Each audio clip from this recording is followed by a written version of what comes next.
Chapter 32 श्रमिक वर्ग आंदोलन। भारत में 19वीं शताब्दी के उत्तरार्ध के प्रारंभ में आधुनिक उद्योग धंधों की नींव पड़ी। 1853 के पश्चात भारतीय संचार साधनों में मशीनों का प्रयोग होने लगा। रेल लाइनों को बिछाने तथा इंजन के लिए कोयला निकालने के कार्यों में हजारों श्रमिकों को रोजगार मिला। यह भारतीय श्रमिक वर्ग का प्रारंभिक काल था। इन परिस्थितियों में रेलवे उद्योग से संबद्ध अन्य सहायक उद्योगों का विकास भी अवश्यभावी था। कोयला उद्योग का भी तेजी से विकास हुआ तथा उसने हजारों श्रमिकों को रोजगार के अवसर प्रदान किए। इसके पश्चात कपास एवं जूट उद्योग का विकास हुआ। इंग्लैंड तथा शेष संसार में औद्योगिकरण के प्रारंभिक चरण में श्रमिक वर्ग को जिन कठिनाइयों का सामना करना पड़ा था, भारतीय श्रमिक वर्ग ने भी भारत में उसी प्रकार के शोषण एवं कठिनाइयों का सामना किया। इन कठिनाइयों में कम मजदूरी, कार्य के लंबे घंटे, कारखानों में आधारभूत सुविधाओं का अभाव इत्यादि प्रमुख थी। भारत में औपनिवेशिक शासन की उपस्थिति ने भारतीय श्रमिक आंदोलन को एक नई विशेषता प्रदान की।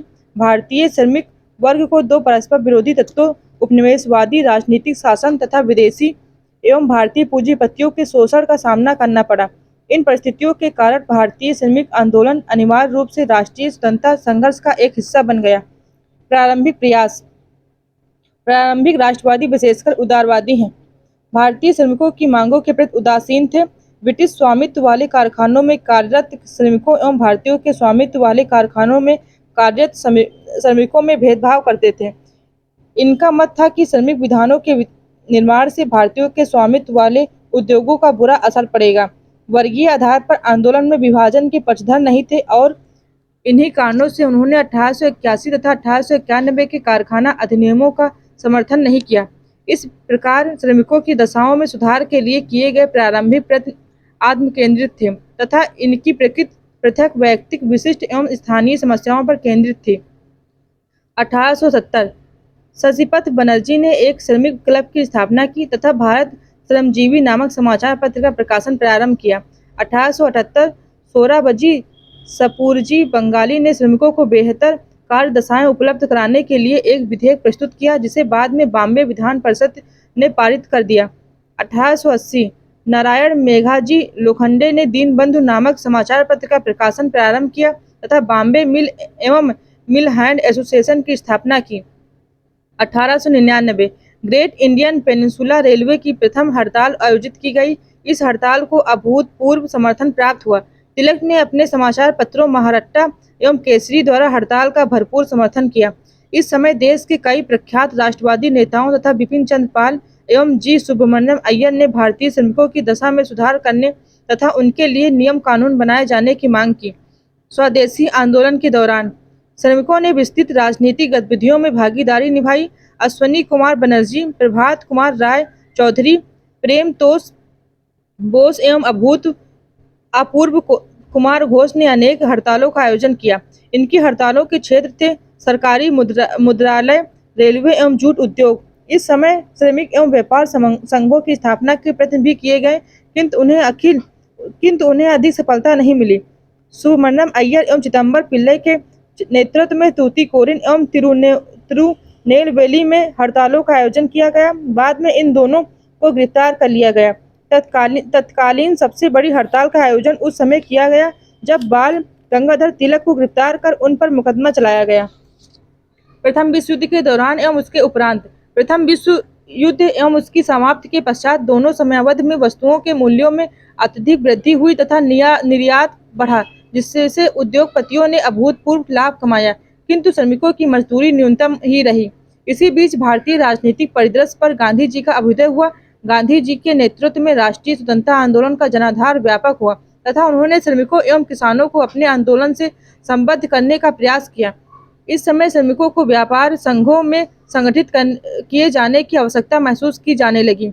कुछ अंतर्राष्ट्रीय घटनाओं यथा सोवियत संघ, कॉमिनटर्न तथा अंतर्राष्ट्रीय श्रम संगठन की स्थापना जैसी घटनाओं से भारतीय श्रमिक वर्ग में एक नई चेतना का प्रसार हुआ। एटक की स्थापना। 31 अक्टूबर 1920 को all India Trade Union Congress AITUC AITUC की स्थापना की गई। उस वर्ष 1920 के भारतीय राष्ट्रीय कांग्रेस के अध्यक्ष लाला लाजपत राय एटक के प्रथम अध्यक्ष तथा दीवान चमन लाल इसके प्रथम महासचिव चुने गए। लाला लाजपत राय ऐसे प्रथम नेता थे जिन्होंने पूंजीवाद को साम्राज्यवाद से जोड़ने का प्रयास किया। उनके अनुसार साम्राज्यवाद एवं सैन्यवाद पूंजीवाद की जुड़वा संतानें हैं। प्रख्यात कांग्रेसी एवं स्वराजवादी नेता सी.आर. दास ने एटक के तीसरे एवं चौथे अधिवेशन की अध्यक्षता की। भारतीय राष्ट्रीय कांग्रेस के गया अधिवेशन 1922 में सम्मत से एक प्रस्ताव पारित कर एटक की स्थापना का स्वागत किया गया तथा इसकी सहायता के लिए एक समिति का गठन किया गया। सी.आर. दास ने सुझाव दिया कि कांग्रेस द्वारा श्रमिकों एवं किसानों को राष्ट्रीय आंदोलन की प्रक्रिया में भागीदार बनाया जाना चाहिए तथा उसे उनकी श्रमिक एवं किसानों मांगों का समर्थन करना चाहिए। यदि कांग्रेस ऐसा नहीं करती तो ये दोनों ही वर्ग राष्ट्रीय आंदोलन की मुख्य धारा से पृथक हो जाएंगे। अन्य प्रमुख राष्ट्रवादी नेताओं यथा Jawaharlal Nehru, Subhash Chandra Bose, C F. Andrews, J N. Sengupta, Satyamurti, V B. Giri एवं सरोजिनी नायडू ने भी All India Trade Union Congress से निकट संबंध स्थापित करने के प्रयास किए। अपनी स्थापना के प्रारंभिक वर्षों में एटक ब्रिटेन की लेबर पार्टी के सामाजिक एवं लोकतांत्रिक विचारों से प्रभावित था।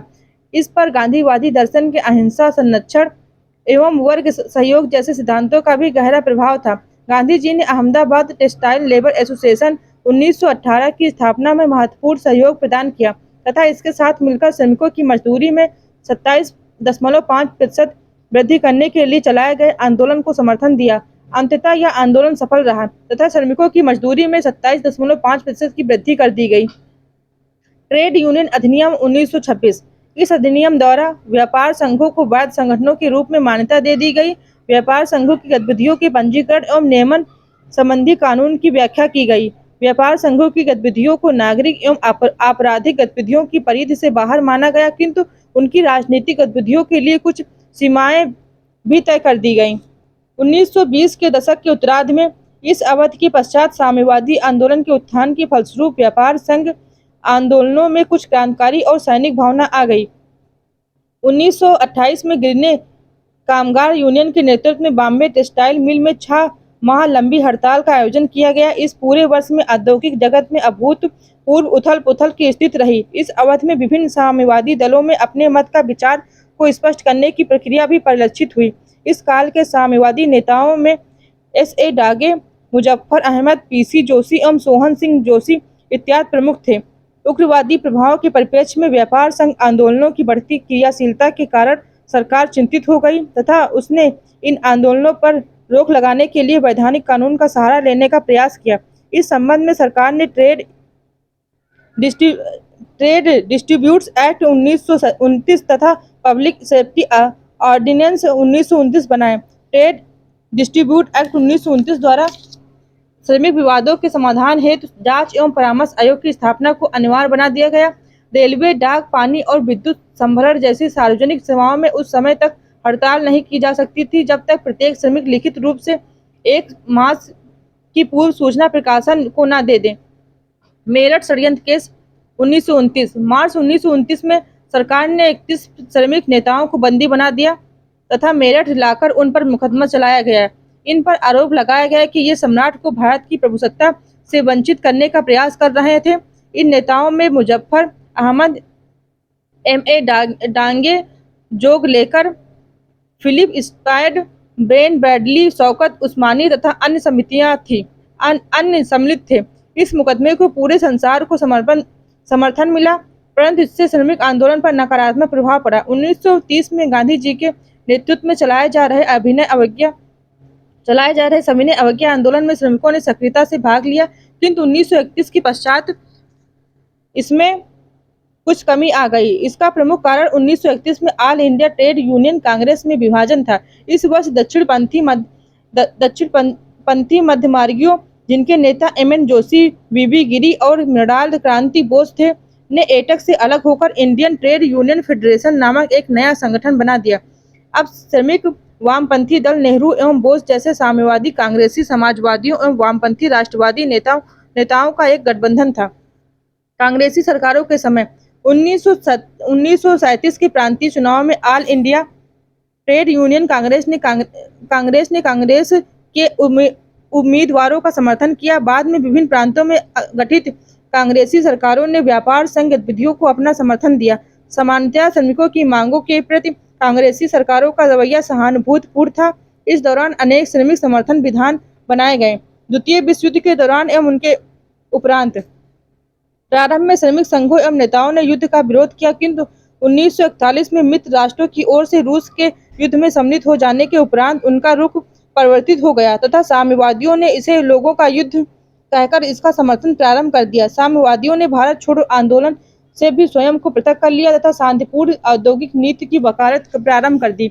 1947 की अवधि में श्रमिकों ने युद्धोपरांत हुए राष्ट्रीय विप्लवों में बढ़ चढ़कर हिस्सा लिया। 1945 में बॉम्बे एवं कलकत्ता के बंदरगाह मजदूरों ने इंडोनेशिया भेजे जाने वाली रसद को जहाजों पर लादने से इनकार कर दिया। 1946 में शाही नौसेना में विद्रोह होने पर मजदूरों ने इसके समर्थन में हड़तालें की।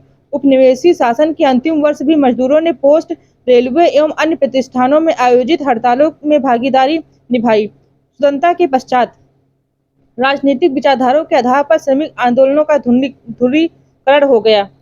इस वीडियो को लाइक करें, हमारे चैनल को सब्सक्राइब कर बेल आइकन जरूर प्रेस करें।